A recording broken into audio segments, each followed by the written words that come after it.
අලුත බඳපු ඔයාට කරන්නම අමාරු වැඩේ ඔන්නම විනාඩියෙන් අද කරලා පෙන්නනවා. මේ තියෙන්නේ ස්ටේන්ලස් ස්ටිල් චොපර් එකක්. ඒකෙන් අපි මෙන්න මේ වගේ මැල්ලුමක් කපා ගන්නයි යන්නේ. ඉස්සෙල්ලාම මේ චොපර් එකට අපි මේ මැල්ලුම් ටික දාගන්නවා.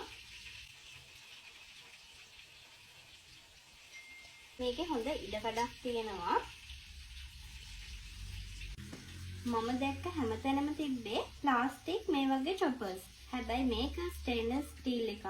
මේක ගොඩක් කල් අපිට පාවිච්චි කරන්නත් පුළුවන්. ඒ වගේම තමයි මේකේ ලීටර් 2ක ධාරිතාවයක් තියෙනවා. අපි දැන් මේක චොප් කරගමු. මේක මෙන්න මේ විදිහට ප්‍රෙස් කරන්න තියෙන්නේ.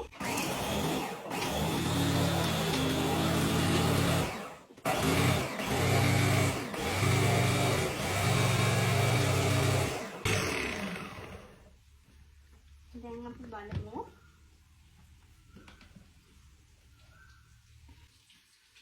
මේ බලන්න මේක හොඳට පොඩියට චොප් වෙලා තියෙනවා මැලුම් ටික.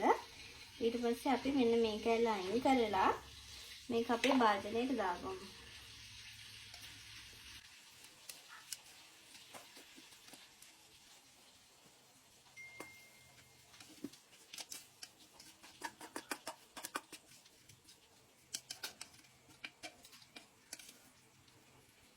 ඉතින් ඔයාට ගොඩක් වෙලා යන ගොඩාක් අමාරු මේ වැඩේ විනාඩියක්වත් යන්නට මම වගේ ඉක්මනටම කරගන්න මේ චොපර් එක අරගත්තත් පුළුවන්. ඉතින් මේක රුපියල් 3550යි උනේ. මම මේක බයි කළේ කින්චෙස් කියන පේජ් එකෙන්. මම යටින් මෙන්ෂන් කරන්නම් එයාලගේ පේජ් එකයි එයාලගේ ෆෝන් නම්බර් එකයි. ඔයාලටත් එයාලගෙන් මේක අරගන්න පුළුවන්.